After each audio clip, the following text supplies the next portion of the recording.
Alright, Schlockmeister fans, we're going to watch a British horror movie made for television, The Woman in Black. Let's check it out.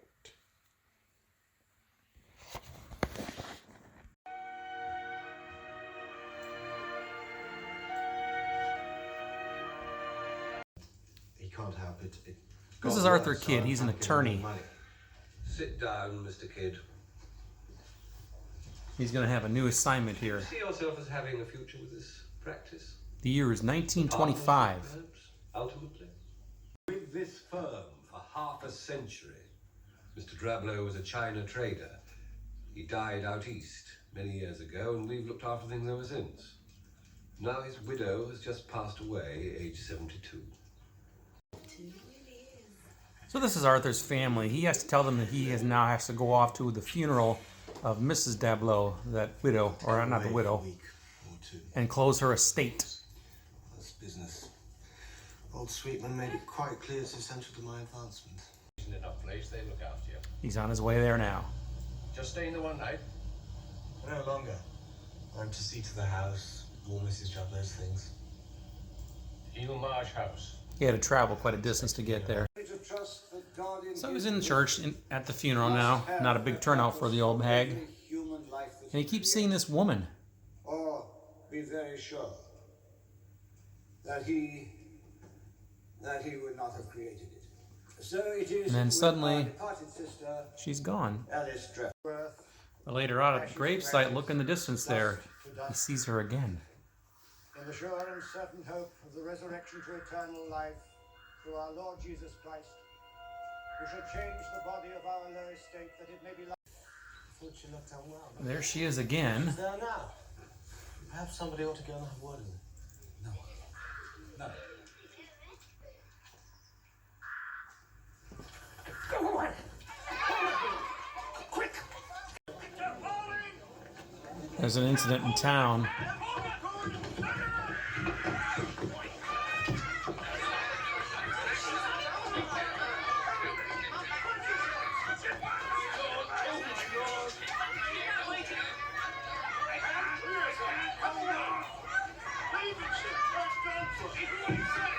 He's able to save the kid.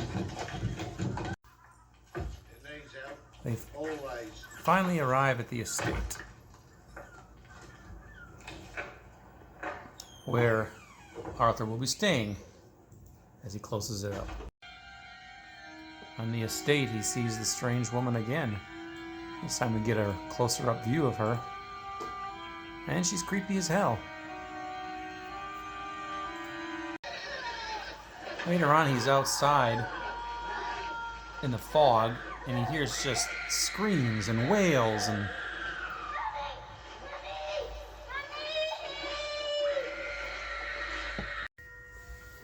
he checks the local graveyard and he sees all these gravestones from children who died young.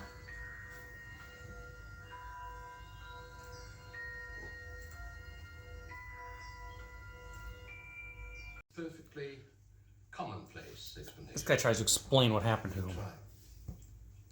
There were dense patches of sea fog. Yes. Now those can distort sound.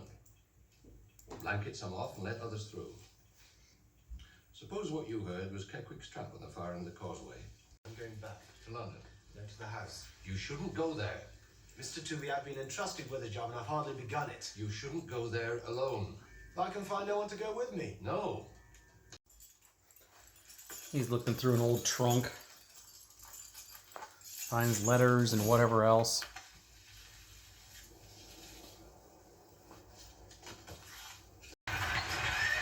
Outside he hears the strange noises again.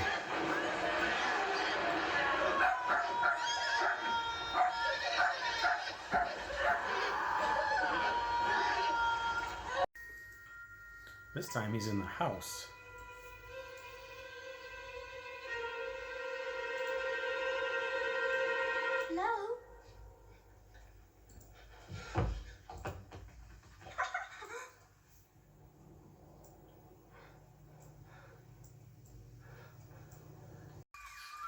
There goes his dog. Spider, I think is his name.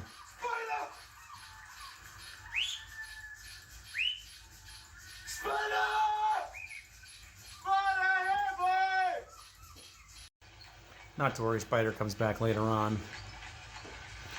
But he still keeps hearing these things.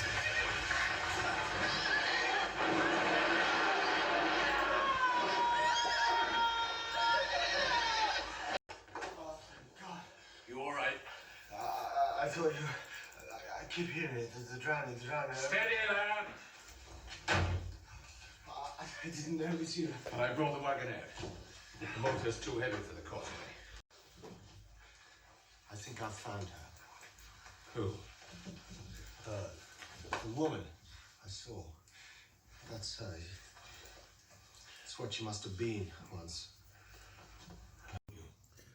Apparently, Miss Drablow adopted a young girl, or son, She was a sister. from her younger sister who gave She had a birth. badly. A what? The bastard child. They tried to cover it up. And I too. Drablow, adopted son of Mrs. Alice Drablow, aged 6 years, death by suffocation and drowning. And Janet Goth, spinster, aged 35. In the marsh? Yes, had to be. What else do people say? At that age, you Younger try not sister stole her son back. And in the end, she stole him, got hold of a pony and trap, got him into it whether he wanted to go or not. It's what happened, I've heard it. When he screams for his mother, who's he screaming for? Today is the anniversary of poor Nathaniel's death. It's a tape she made. I will go to the grave and pray, and hope she will not plague me there with what she has become. Amen. So he leaves, and then this happens.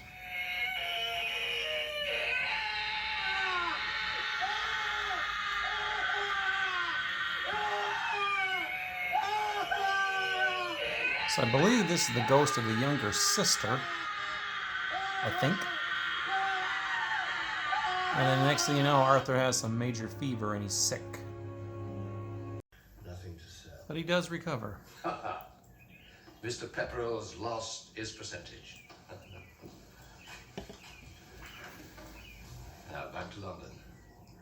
The minute you're fit.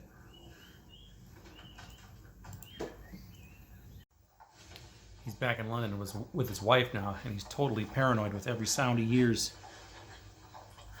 Arthur? Oh dear. Trying to imply something about the house's reputation. Well, many old lonely houses acquire an odd. You don't have to take it seriously. I think you did. How dare you? I think you let me go because you were scared. Apparently the house is now burned to the ground, but the only thing left was this trunk, which apparently he shipped back before it burned. In a sense, it no longer matters. The real estate is effectively gone, and most of the personal estate along with it.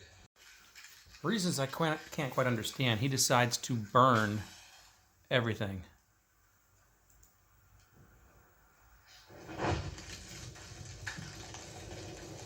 Right in his office. The place is gutted, of course. But most of the building's still intact, but the office is not.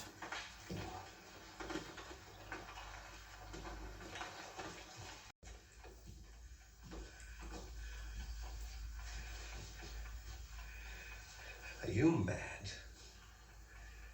I had to burn it all. Why? So he's out on a little rowboat with his family, 2 kids, his wife, and then he sees her again.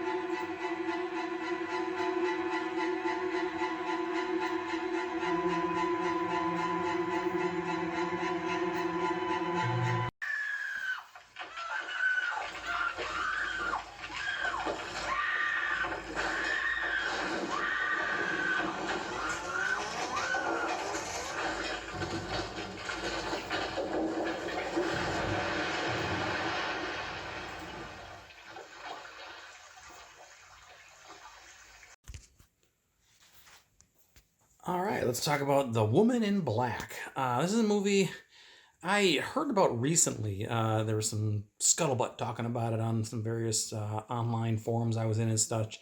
And so I decided to look into it. It's a British made-for-television movie from 1989, and it was supposed to be super, super, super duper scary. Now, is it super, super duper scary? I don't think so, but it does have some chills to it, and it certainly has some memorable images. It takes place in 1925. A young attorney is basically told by his firm that you got to go close this woman's estate. She's passed away, and you got to travel to wherever it is she lives, which is, he lives in London, but he's got to travel by train somewhere else to close it out. Well, he gets there, he gets to the estate. He goes to the funeral first, and he sees this strange woman at the funeral. And then he looks around, looks back at her, and she's gone. She's like she's disappeared. Doesn't think much of it at the time, but then later on he sees her at the ceremony where they put the coffin in the ground too. He sees her. He talks to somebody about it. And he's like, "Who's that weird woman over there?" And the guy's like, "Never mind, never mind, never mind." And he shoos these kids away. Doesn't want to have anything to do with this woman, so he thinks it's very strange. So anyway, he lives on the estate. And again, periodically, he's by himself here, living by himself on this woman's estate while he, explores the house and searches for whatever he's looking for. I don't know. He goes outside at one point and he sees the woman again. He's stuck in this fog outside of the estate at one point, and he hears all kinds of screaming, and hears like some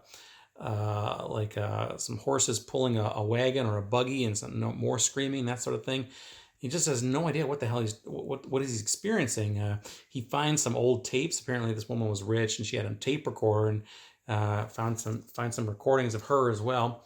And then at one point, his dog disappears, and then he finds some information about her adopting a child. This guy comes over and he explains to her, yeah, she adopted a child, and the guy tells the whole story.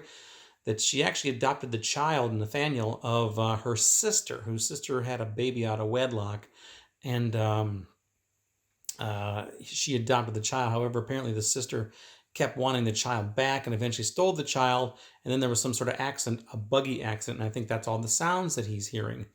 Later on, he's in bed, and all of a sudden he sees this woman come over him screaming and giggling and laughing, and he's going crazy. Next thing you know, he's sick and he has a fever. It's a different woman than the woman who was out, the woman in black there who was out in the cemetery and stuff. At least I think it was. Looked completely different. But anyway, he goes back to London with his family, and he's paranoid all the time about ghosts and everything else. He goes back to his firm, and the trunk, apparently, that he was looking through at the woman's house has been delivered there. It's the last artifacts from the house, because apparently after he left, the house somehow burned to the ground.